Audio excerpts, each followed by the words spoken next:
আজকে আমরা শিখব আল্লাহর সাথে কিভাবে কথা বলতে হয়। হ্যাঁ, আপনি ঠিকই শুনেছেন। এটা শুধু একটি বিষয় না, এটা আপনার জীবনের মোড় ঘুরিয়ে দিতে পারে।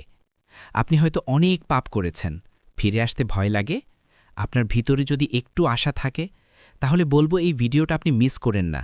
কারণ এই ভিডিওতে আপনি জানবেন আপনি কিভাবে নিজের ভাষায় আল্লাহর সাথে কথা বলবেন, কিভাবে ছোট্ট একটি দোয়া আপনার আখেরাত বদলে দিতে পারে।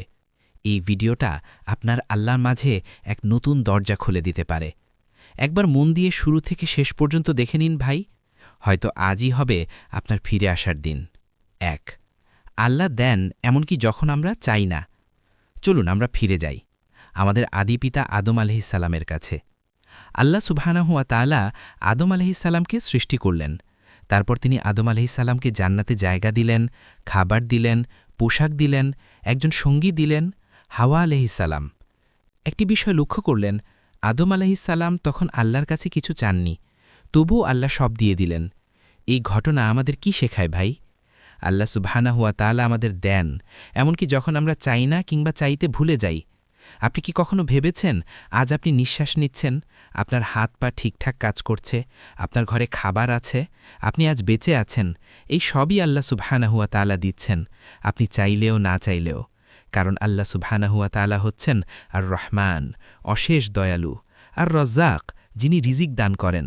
আপনি যদি কখনো ভাবেন আল্লাহ তো আমার দোয়া কবুল করেন না, তখন একবার ভাবুন, আমি তো চাই না উনি, তবু কত কিছু আল্লাহ সুবহানাহু ওয়া তাআলা দিয়েছেন। তাহলে আপনি যদি আল্লাহর কাছে হাত তোলেন, যদি ভালোবাসা নিয়ে ডাকেন, তাহলে কি তিনি আপনাকে শুনবেন না? শুনবেন ভাই, তিনি সব সময়ই শুনবেন। তবে শুধু কান দিয়ে না, তিনি আপনার হৃদয়ের কান্না শুনেন। ২. আদম আলাইহিসসালামের ভুল ও দোয়া। আমাদের পিতা হজরত আদম আলাইহিসসালাম জান্নাতে ছিলেন, আল্লাহ তাকে সব কিছু দিয়ে দিয়েছিলেন। তবু একসময় তিনি একটি ভুল করে ফেললেন। আল্লাহ যে গাছ থেকে আদম আলাইহিসসালামকে দূরে থাকতে বলেছিলেন, সেই গাছের ফল খেয়ে ফেললেন। এখন একটু ভাবুন তো, এই ভুলটা করার পর আদম আলাইহিসসালাম চাইলে কি করতে পারতেন? চুপচাপ লুকিয়ে থাকতে পারতেন, দোষটা হাওয়া আলাইহিসসালামের ঘাড়ে দিতে পারতেন, কিংবা পালিয়ে যেতে পারতেন লজ্জায়। কিন্তু না ভাই, তিনি পালাননি, তিনি ফিরে এসেছেন। তিনি আল্লাহর কাছে মাথা নিচু করছেন, তিনি কেঁদে কেঁদে দোয়া করেছেন। তিনি বলেছেন, হে আমাদের পালনকর্তা, আমরা নিজেদের উপর জুলুম করেছি। যদি তুমি আমাদের ক্ষমা করো আর আমাদের প্রতি দয়া না করো, তাহলে আমরা অবশ্যই ক্ষতিগ্রস্ত হয়ে যাব। কি চমৎকার দোয়া ভাই! না কোনো বড় শব্দ, না কোনো সাজানো ভাষা, শুধু একটি ভাঙা হৃদয়ের কান্না। এই দোয়া ছিল ভালোবাসা, ছিল লজ্জার। এটাই আমাদের শেখার মতো বিষয়। আমরাও ভুল করি, তাই না? আমরা অনেক সময় ভুল করে ফেলি, কিন্তু তখন কি করি আমরা? দোষ চাপাই অন্যের উপর, না হয় ভাবি আল্লাহ তোমাকে আর ক্ষমা করবেন না। ভাই, এমন ভাবা যাবে না। আমাদের পিতা হজরত আদম আলাইহিসসালাম যদি ক্ষমা চেয়ে আসতে পারেন, তাহলে আমরাও পারি। আপনি শুধু বলুন, হে আল্লাহ, আমি ভুল করেছি, আমি তোমার কাছে ফিরতে চাই। এই একটি কথা আপনার জীবন পাল্টে দিতে পারে। ৩. আদম আলাইহিসসালাম ও শয়তানের পার্থক্য। এই পৃথিবীতে আমরা সবাই ভুল করি, কখনো গোপনে, কখনো প্রকাশ্যে। কিন্তু আল্লাহ আমাদের শিক্ষা দিয়েছেন ভুল করলে কিভাবে ফিরতে হয়। তার জন্যই আমাদের সামনে দুটি উদাহরণ রেখেছেন, একজন আদম আলাইহিসসালাম আর একজন শয়তান। আদম আলাইহিসসালাম ভুল করলেন, গাছের ফল খেলেন। শয়তানও ভুল করল, আদম আলাইহিসসালামকে সেজদা করতে অস্বীকার করল। দুজনেই ভুল করেছে, কিন্তু পার্থক্যটা ছিল তাদের মনোভাবে আর প্রতিক্রিয়ায়। আদম আলাইহিসসালাম বললেন, হে আল্লাহ, আমি ভুল করেছি, আমি তোমার দয়া চাই, আমাকে ক্ষমা করে দাও। কিন্তু শয়তান বলল, আমি তো তার চেয়ে ভালো। এখানেই পার্থক্য, একজন বিনয়ী আর একজন গর্বিত। একজন দোষ নিজের কাঁধে নিল, আরেকজন অস্বীকার করল। একজন ফিরে এলো আল্লাহর কাছে, আরেকজন চিরকালের জন্য দূরে চলে গেল। ভাই ও বোনেরা, ভাই, আমরা কার মতো হতে চাই? আদম আলাইহিসসালামের মতো, নাকি শয়তানের মতো? যখনই আমাদের দ্বারা গুনাহ হয়ে যাবে, তখনই আমরা এই দোয়াটি বেশি বেশি করতে পারি। হে আল্লাহ, আমি ভুল করেছি, কিন্তু আমি তোমার বান্দা, আমাকে মাফ করে দাও। এই কথাটা আল্লাহ সবচেয়ে বেশি ভালোবাসেন, কারণ তিনি তো গফুর, যিনি বারবার ক্ষমা করে। ৪. দোয়া আসলে কি, আমরা অনেক সময় ভুলভাবে বুঝি। অনেকে ভাবে দোয়া মানেই আল্লাহর কাছে কিছু চাওয়া। হে আল্লাহ, চাকরি দাও, হে আল্লাহ, পরীক্ষায় পাশ করিয়ে দাও, হে আল্লাহ, বিপদ থেকে বাঁচাও। হ্যাঁ, এগুলো ঠিক আছে, কিন্তু দোয়া কি শুধু চাওয়ার নাম? না ভাই, দোয়া শুধু চাওয়ার নাম না। দোয়া মানে আপনি বিশ্বাস করেন যে আল্লাহ আপনাকে শুনছেন, আপনি জানেন আপনার সব দরকার পূরণ করার ক্ষমতা শুধু তারই আছে। আপনি নির্ভর করছেন তার উপর, অন্য কারো উপর না। ভাই, দোয়া মানে এই নয় যে আপনি শুধু কিছু পেতে চাইছেন। দোয়া মানে আপনি আপনার রবের কাছে ফিরছেন। আপনি যদি একটু কান্না ভেজা হৃদয় বলেন, হে আল্লাহ, আমি জানি তুমি আছো, আমি শুধু তোমার সাহায্য চাই, তাহলে এই ছোট্ট কথাটাও আল্লাহর কাছে অনেক বড় হয়ে যায়। রাসূলুল্লাহ সাল্লাল্লাহু আলাইহি ওয়াসাল্লাম বলেছেন, দোয়া হচ্ছে ইবাদতের মূল। নিচে ভাবুন তো, ইবাদতের মূল মানে আপনি যখন দোয়া করেন তখন আপনি ইবাদতের একেবারে কেন্দ্রে আছেন। আর দোয়া করতে আরবি জানার দরকার নেই, সাজানো গোছানো ভাষা লাগবে না। আল্লাহ শুধু চান আপনার মন খোলা থাকুক আর বিশ্বাস সত্য হোক। তাই ভাই, আপনি যদি কষ্টে থাকেন, আপনি যদি বেকার থাকেন, আপনি যদি ভাঙা মন নিয়ে বসে থাকেন, তবু আল্লাহর সাথে কথা বলেন। বলুন, হে আল্লাহ, আমি অসহায়, আমি তোমাকে ছাড়া আর কারো কাছে যাব না। এই কথাটি হতে পারে আপনার জীবনের মোড় ঘুরিয়ে দেওয়ার প্রথম ধাপ। ৫. কিভাবে আল্লাহর সাথে কথা বলবো? ভাই ও বোনেরা, এই পর্যন্ত এসে হয়তো আপনি মনে করছেন, আচ্ছা, আমি আল্লাহর সাথে কথা বলতে চাই, কিন্তু কিভাবে? অনেকে ভাবে আমার তো সুন্দর করে দোয়া করার ভাষা নেই, আমি আরবি জানি না, আমি এত পাপ করেছি, আল্লাহ কি আমার কথা শুনবেন? ভাই শুনুন, আল্লাহ আপনার মুখের শব্দ শোনেন না, তিনি শোনেন আপনার হৃদয়ের ভাষা।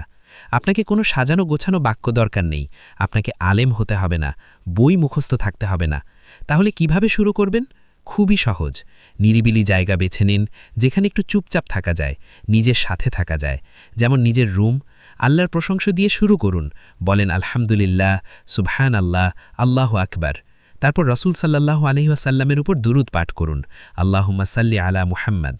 এবার নিজের মনের কথা খুলে বলুন, হ্যাঁ, একদম আপনার ভাষায়, যেমন বন্ধু বা মা বাবার সাথে কথা বলেন ঠিক তেমন বলুন। হে আল্লাহ, আমি কষ্টে আছি। হে আল্লাহ, আমি জানি আমি ভুল করেছি। হে আল্লাহ, তুমি ছাড়া আর কারো কাছে যেতে ইচ্ছে করে না। আপনার চোখে পানি থাকুক বা না থাকুক, আল্লাহ দেখেন আপনার আন্তরিকতা। ভাই, একবার মনে মনে বলেই দেখুন, হে আল্লাহ, আমি তোমার দয়া চাই। এই একটি বাক্য আপনার হৃদয় বদলে দিতে পারে, কারণ আল্লাহ বলেন, আমি কাছেই আছি, আপনাকে শুধু ডাকতে হবে, বাকি পথটা আল্লাহ নিজেই আপনাকে নিয়ে যাবেন। ৬. আল্লাহ আমার দোয়া কবুল করেন না কেন? এটা এমনই এক প্রশ্ন যা অনেকেই মনে মনে করে। আমি তো অনেক দোয়া করছি, কিন্তু আল্লাহ আমার দোয়া কবুল করছেন না কেন? এই প্রশ্নে কষ্ট আছে, হতাশা আছে, কিন্তু তার মধ্যেও আল্লাহর প্রতি আশাও লুকিয়ে আছে। আর সেই আশাকে জিয়ে রাখাই হল আসল ঈমান। চলুন সহজভাবে বোঝার চেষ্টা করি। ১. আল্লাহ আপনার দোয়া শুনেছেন, এতে কোনো সন্দেহ নেই। তিনি নিজেই বলেছেন, তোমার প্রভু বলেন, আমাকে ডাকো, আমি তোমাদের ডাকে সাড়া দেব। ২. কিন্তু উত্তরটা হয়তো ৩ ভাবে আসে। তাৎক্ষণিকভাবে হ্যাঁ দিয়ে আপনি যা চাইছেন তাই দিয়ে দেন, না দিয়ে কারণ সেটা আপনার জন্য ভালো নয়, বা বলেন অপেক্ষা করো, কারণ সময়টা এখন ঠিক হয়নি। ২ বছরের বাচ্চা যেমন কখনো কখনো চকলেট চায়, কিন্তু মা তখন দেয় না, কারণ মা জানে এখন দিলে ওর পেট খারাপ হবে। ঠিক তেমনি আল্লাহ আমাদের চাওয়াগুলো আমাদের ভালোর জন্য নিয়ন্ত্রণ করেন। ৩. কখনো আল্লাহ আপনাকে তা দান যা আপনি চাইছেন না, কিন্তু যার প্রয়োজন আপনার অনেক বেশি। আপনি হয়তো চাকরি চাইছেন, কিন্তু আল্লাহ আপনাকে ধৈর্য শেখাচ্ছেন, কেননা পরবর্তীতে আপনি যে দায়িত্ব পাবেন তার জন্য এই সময়ে প্রস্তুতি জরুরি। ৪. আবার কখনো আল্লাহ আপনার দুয়ার বদলে আপনার কোনো বড় বিপদকে ঠেকিয়ে দেন, যা আপনি বুঝতে পারেননি। আপনি কিছু চাইলেন, কিন্তু আল্লাহ দিলেন সেই বিপদ থেকে নিরাপত্তা, যা আপনার জানা ছিল না। আরেকটি কথা শুনে রাখুন ভাই, আল্লাহ দোয়া শুনতে ভালোবাসেন, যেমন মা শিশুর কণ্ঠ শুনে আনন্দ পান। আল্লাহ চান তার বান্দা যেন তাকে ডাকে বারবার, কান্না করে থাকি। তাই যদি আপনি ভাবেন আল্লাহ শুনছেন না, তবে বুঝে নিন আপনার ডাকটা আল্লাহ শুনেছেন, কিন্তু উত্তরটা হয়তো আপনাকে প্রস্তুত করার জন্য দেরি করে আসছে। শেষ কথা, হতাশ হবেন না, আল্লাহ কারো দোয়া অবহেলা করেন না। আপনার প্রতিটি ডাক, প্রতিটি কান্না, প্রতিটি নিঃশ্বাস সবই আল্লাহর দরবারে পৌঁছে যাচ্ছে। শুধু একটু ধৈর্য ধরুন, বিশ্বাস রাখুন আর ডেকে যান, কারণ আল্লাহ কখনো কাউকে খালি হাতে ফিরিয়ে দেন না। ৭. আল্লাহর কাছে কি চাইব? ভাই ও বোনেরা, আল্লাহ আমাদের বলেছেন, আমাকে ডাকো, আমি তোমাদের ডাকে সাড়া দেব। তাহলে প্রশ্ন হলো, আমরা কি চাইব আল্লাহর কাছে? আমরা তো অনেক কিছু চাই, তাই না? চাকরি চাই, রিজিক চাই, ভালো রেজাল্ট চাই, পরিবারের শান্তি চাই। এসব চাইতে কোনো সমস্যা নেই, বরং এগুলো চাওয়াই ইবাদত। কিন্তু ভাই, শুধু দুনিয়ার জিনিসগুলো চাইলে তো আমরা সীমিত চাওয়া চাইছি। একজন প্রকৃত মুমিন আল্লাহর কাছে চায় দুনিয়া ও আখেরাত। চলুন দেখি কি চাইতে পারি। দুনিয়ার জন্য যা চাইতে পারেন, হালাল রিজিক, সুস্থতা ও নিরাপত্তা, ভালো পরিবার ও সন্তান, কল্যাণকর বন্ধু, পরিশ্রমের বরকত, হেদায়াত ও ধৈর্য।